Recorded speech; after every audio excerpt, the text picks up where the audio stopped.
He searched every room. The nursery? Empty. The kitchen? Empty. The entire mansion, silent. No sign of his maid, no sign of his baby. His heart started to race. Kevin Grant had built empires, moved markets, and controlled everything in his world, except this moment. Then he stepped outside, and what he saw stopped him cold. There, on a stone bench, in the biting morning air, was Gloria, asleep, still in uniform, arms wrapped tightly around baby Emily. A faded blue blanket covered the child, and Gloria's yellow cleaning gloves were still clinging to her hands. Neither of them stirred.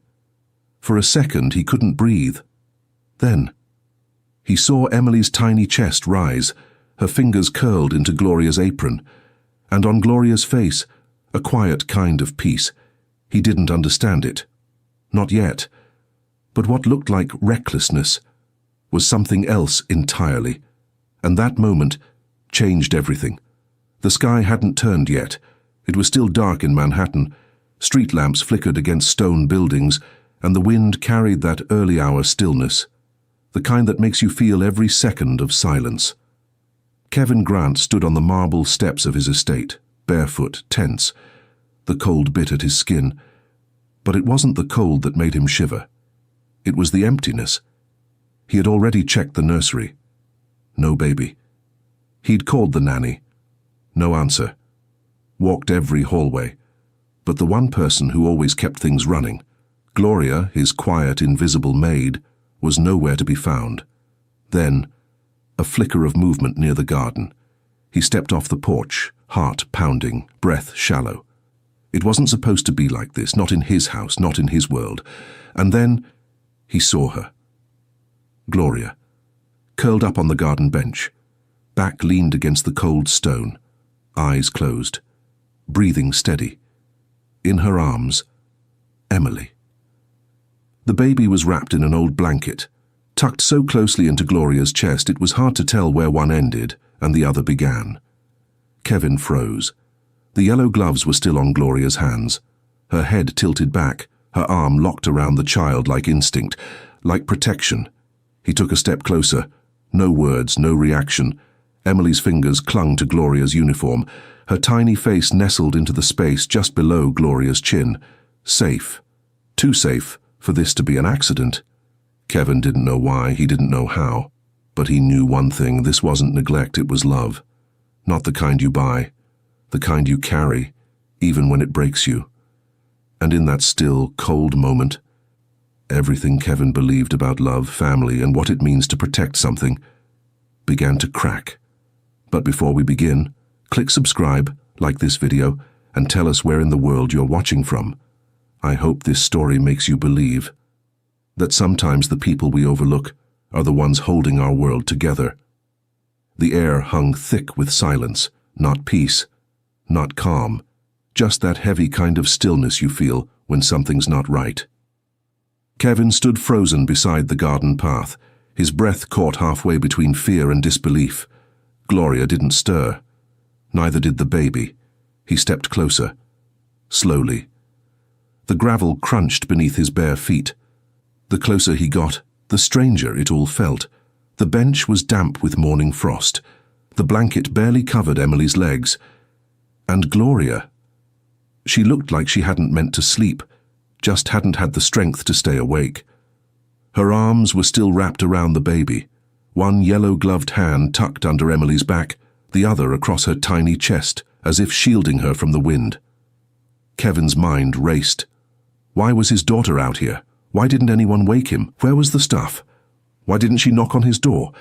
But none of those questions made it past his lips, because in that moment, all he could see was the way Emily's small body rose and fell gently against Gloria's. Safe. He crouched beside them, carefully. His hand hovered near the child's back, unsure whether to lift her or let her stay. Gloria's eyes fluttered. She blinked, dazed, then saw him.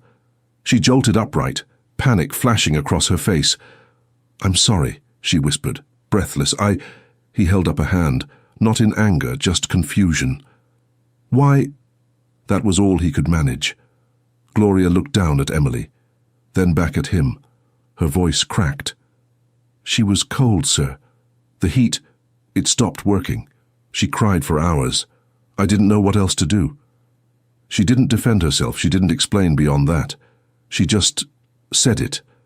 And Kevin, who had always believed every problem had a solution, every mistake a price, felt something inside him shift. Gloria wasn't trying to impress him. She wasn't even trying to be forgiven. She was just tired. Tired in a way no amount of sleep could fix. He looked at her one last time, really looked. At the circles under her eyes, at the trembling in her arms, at the way she hadn't let go of Emily, even in sleep.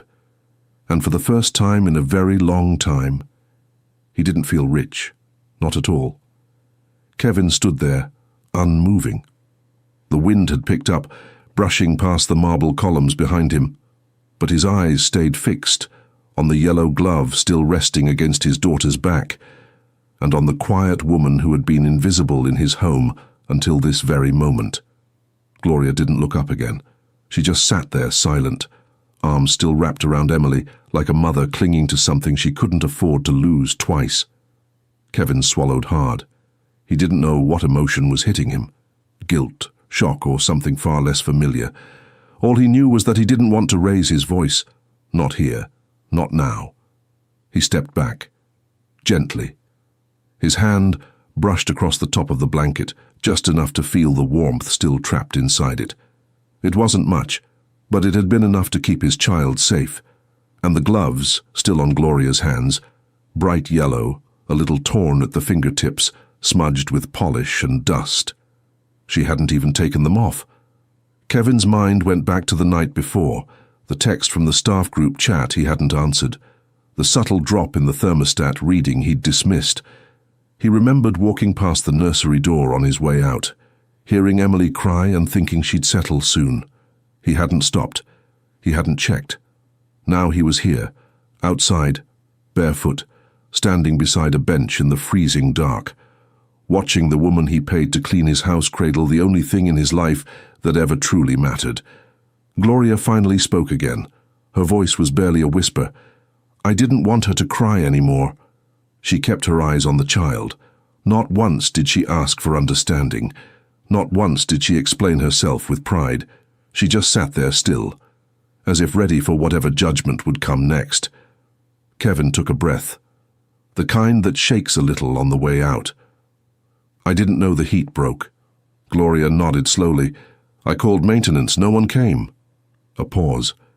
You were at the gala. He didn't remember much about the fundraiser, only that the champagne had been warm and the conversations colder.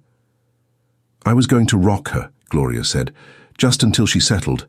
Just for a few minutes. Her voice broke. I didn't mean to fall asleep. Kevin looked down at the child in her arms, now stirring softly, eyelids fluttering. He didn't have words for what he felt, only questions. And most of them weren't for her. They were for himself. He didn't ask her to stand, didn't tell her to explain. He just said quietly, "Come inside." She hesitated. Her arms tightened around the baby, as if part of her believed this was the last time she'd be allowed to hold her. But Kevin didn't reach. He didn't rush. He simply turned and led the way, leaving the front door wide open behind him. She followed. The marble floors felt colder than the bench. The silence inside the house, deeper than it had been outside. Kevin gestured to a seat in the kitchen, not the servants' table tucked behind the pantry, the main one. He didn't sit at first. He just watched as Gloria gently lowered Emily into the bassinet beside the counter, brushing the blanket into place like it was made of gold. Then she sat, still wearing the gloves. She kept her hands folded in her lap. Didn't speak. Didn't blink. Kevin pulled out the chair across from her and finally asked, "Who taught you how to hold a child like that?" A long pause, then she answered, "My daughter."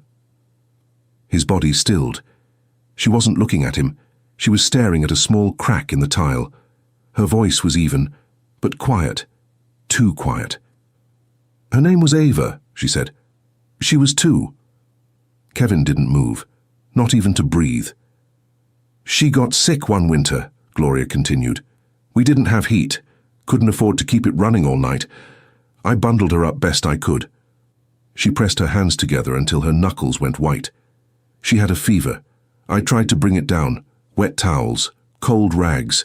I stayed up holding her, just like I held Emily tonight. I prayed she'd make it to morning. Her throat tightened.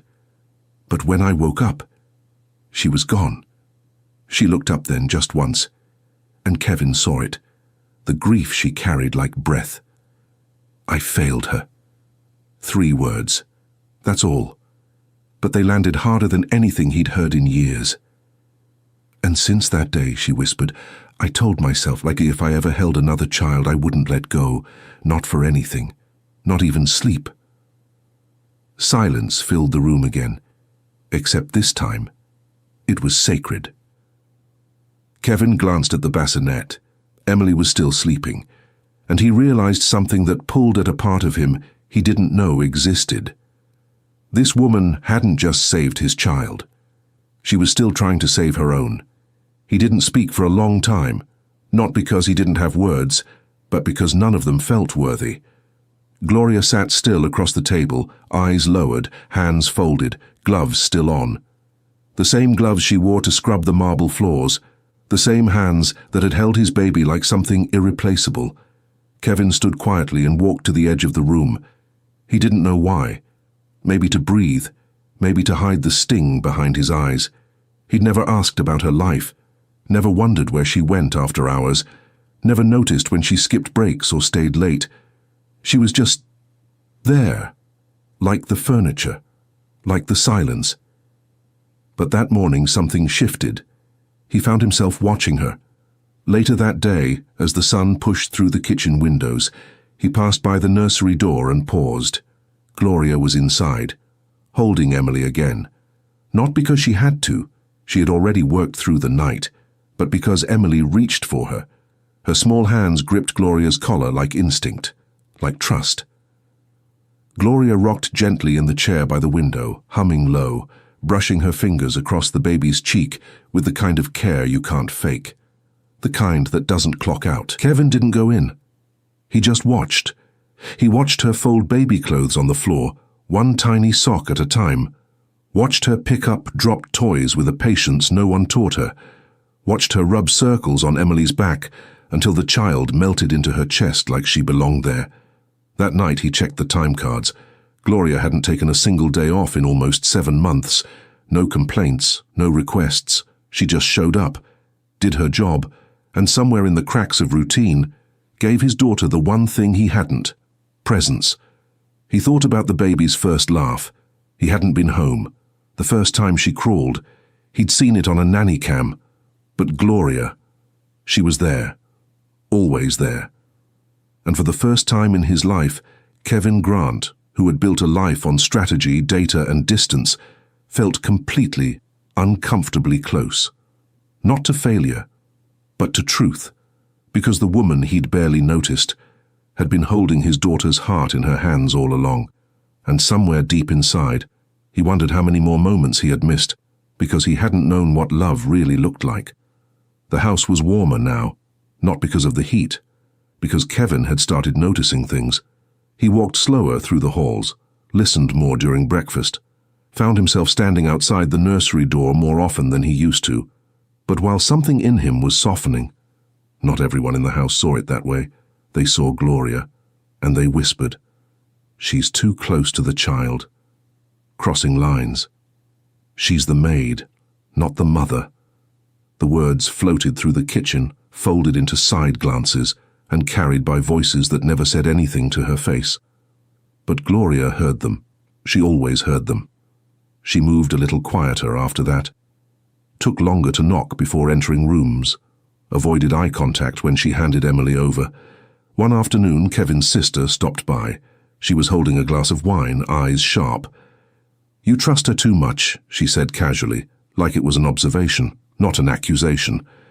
"She sleeps in staff quarters. She works all hours. You're blurring lines, Kevin." He didn't respond right away because deep down, he knew it wasn't lines that were being blurred. It was something deeper than rules, something no policy could explain. That night, Gloria stayed later than usual. Emily had a fever, mild. But Gloria didn't leave her side. When the baby finally drifted off, Gloria slipped out of the room, quiet as ever. She walked down the hall, past the kitchen, and stopped, because there it was again, her name, spoken in a tone that wasn't kind. She thinks she belongs here. She's trying to be something she's not. Gloria didn't cry. She didn't go back to her quarters. She went to the laundry room, sat on the wooden bench near the dryer, hands folded, heart heavy. The next morning, Kevin found a note on the kitchen counter. It wasn't long. Just a thank you, a goodbye, and a quiet promise that she didn't want to cause trouble. Her small suitcase was already packed by the door. She didn't want to be talked about, didn't want to be a burden, didn't want to stay where she wasn't wanted. But before she could reach the gate, Kevin was already waiting, Emily in his arms.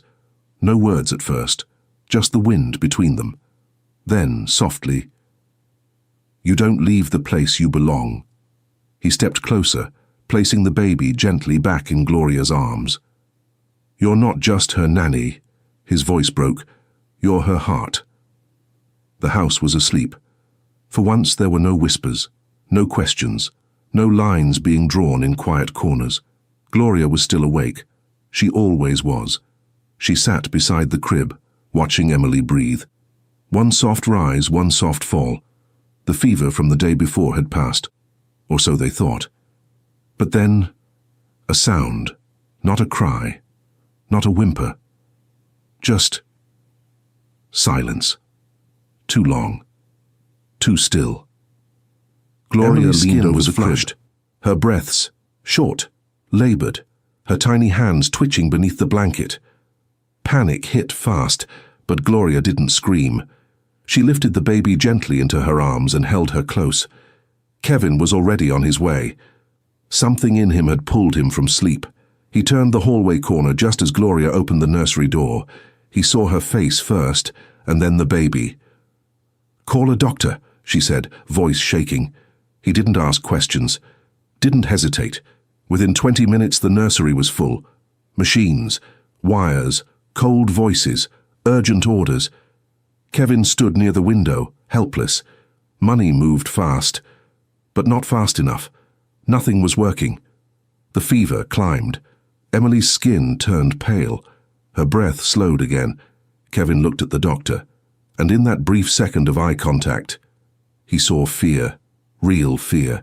And then, Gloria stepped forward. She didn't ask. She didn't wait. She reached for Emily. At first the nurse protested, but Kevin nodded. Let her.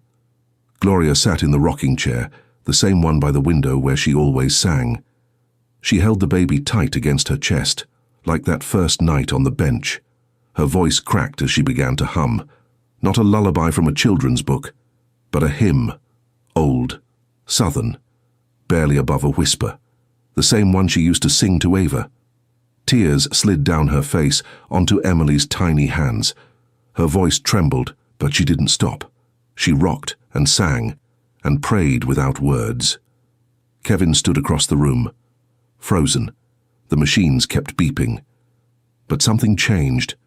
Emily's chest began to rise a little steadier. Her skin flushed with warmth again. Her tiny fingers gripped the edge of Gloria's blouse. The fever cell began to break. The doctor didn't speak. No one did. There was nothing to say.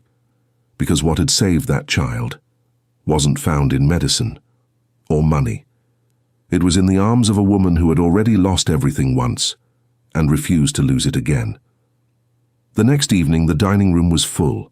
Long table, crystal glasses, heavy silverware. Kevin rarely called family dinners, and never with the staff present.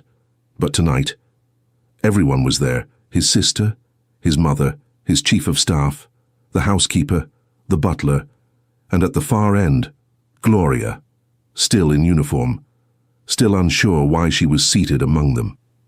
She sat with her hands in her lap, shoulders pulled in, as if she might vanish if no one looked directly at her. Kevin stood at the head of the table, silent. For a long time, no one spoke. Then, his voice cut through the air, low, steady. "Last night, My daughter almost died. Fawkes froze. Eyes turned. But she didn't, he continued. And not because of doctors, or machines, or anything I paid for. He looked at Gloria. She lived because someone loved her enough to hold her through it. The room shifted. Someone cleared their throat. Someone else stared at their plate. Gloria didn't move. She held Emily, Kevin said. When I couldn't. He paused. I was busy. With business. With events. With everything I thought made me important. He looked around the table. But this woman, his voice cracked slightly, held the one thing that truly mattered. And she did it not because it was her job, but because she loved her. A gasp. Somewhere near the middle of the table. But Kevin kept going. She wrapped my child in her arms and risked her own health to keep her warm. She stayed awake for nights. She listened when she cried. She sang to her, prayed over her. And his eyes returned to Gloria. Then he did something none of them expected. He walked to her side and knelt, right there, beside the maid. The marble floor didn't matter. The room full of eyes didn't matter. He looked up at her, voice barely above a whisper. Thank you for saving my daughter. A pause. And for teaching me what it actually means to be a father. Gloria's lips parted, but no words came. Only tears. She shook her head, unsure what to do, how to respond. But Kevin wasn't waiting for approval. He turned back to the table. She's not just the help, he said firmly. She's family. The room sat still. No one objected. No one dared. Because in that moment, even the ones who used to whisper finally saw her. The mansion felt different now. Not louder, not busier, just warmer. The silence that once echoed off marble floors was slowly being replaced by humming in the kitchen, by soft baby laughter, by the quiet rhythm of love settling into a place it had never been allowed to live. Kevin started working from home more, not because he had less to do, but because he had something worth staying for. He watched the little moments now, the ones he used to walk past, like the way Emily giggled when Gloria kissed her nose, the way Gloria tucked her into naps with the kind of gentleness that couldn't be taught, the way Emily reached for her in the mornings before she reached for anyone else. One morning Kevin stepped into the nursery, holding something in his hand. Small, gold. Gloria was rocking Emily, whispering the tail end of a lullaby. She looked up as he entered. Not startled, just curious. He walked over and handed her the box. I don't want this to feel like a gift, he said softly, because it's not about thanks. Gloria looked down. Inside the box, a delicate gold necklace, a tiny heart hanging at the center. She blinked. I can't accept this, she said, her voice already trembling. You don't have to, he replied, but I hope you will. She held the chain in her palm, eyes fixed on the heart. For the woman, Kevin said, who kept mine beating. She tried to speak, but her voice caught somewhere between shock and tears. I don't need anything, she whispered. Kevin smiled gently. I know. That's why you deserve everything. He helped her clasp it around her neck. Nothing else was said. There didn't need to be. Later that afternoon, Emily took her first wobbly steps across the nursery rug. Gloria clapped quietly, kneeling to catch her. The toddler fell into her arms, laughing, Mama G. It was the first time she said it. Clear, unprompted, as if she'd always known the words. Gloria froze. Tears welled in her eyes, but she didn't cry. She just held the child close and let herself breathe. For the first time in years, not like someone passing through, not like help, but like someone who belonged. And behind her, standing in the doorway. Kevin didn't say a word. He just smiled, because for the first time, his house felt like a home. Years passed, the seasons changed outside the gates, but inside the home, something sacred remained. Emily grew quickly, a little taller each spring, a little braver each fall, She scraped knees in the courtyard, painted handprints on hallway walls, learned to tie her shoes in the laundry room where Gloria used to hum lullabies. And Gloria. She stayed, through bedtime stories and school uniforms, through first words, first fevers, first questions about the world. She never asked for more. She just showed up, day after day. Heart open, arms steady. They called her Mama G without needing to explain why. Even the staff followed suit, and Kevin, he no longer walked through the halls with phone in hand. He knew now that the most important things couldn't be scheduled. They had to be witnessed. He sat in the garden more often now, beside the old stone bench, the one he once found too cold to notice. Now, it was sacred. One afternoon, as the sun dipped behind the trees, Emily, now 7, sat beside Gloria on that very bench. Her legs dangled. Her voice carried stories of school and friends and playground drama. Gloria smiled, her hands folded softly in her lap. The golden necklace still rested against her chest, worn now, but never removed. Kevin watched from the balcony, arms crossed gently, eyes a little misty. He knew this chapter of their lives was growing shorter. Gloria had started to slow down. She no longer cleaned, didn't have to. Her presence was no longer tied to duty. It was woven into the walls, into every photo, every corner, every memory that mattered. One morning, Emily was asked at school, "Who raised you?" She didn't hesitate. "My dad," she said, "and my Mama G." Simple. True. Unshaken. That evening, Emily climbed into Gloria's lap with a book she could now read herself, but she still asked Gloria to turn the pages, because some things aren't about need. They're about love and staying close. Outside, the garden lights flickered on, and for a moment, the house, once echoing with emptiness, felt full of stories, of second chances, of hearts that never stopped holding on. Kevin stepped out onto the balcony, looking down at them, and in a voice low, meant for no one but memory, he whispered, "I used to think love was something you earned." He paused. "But the woman who had the least gave us the most." A breath. "And we'll never forget that."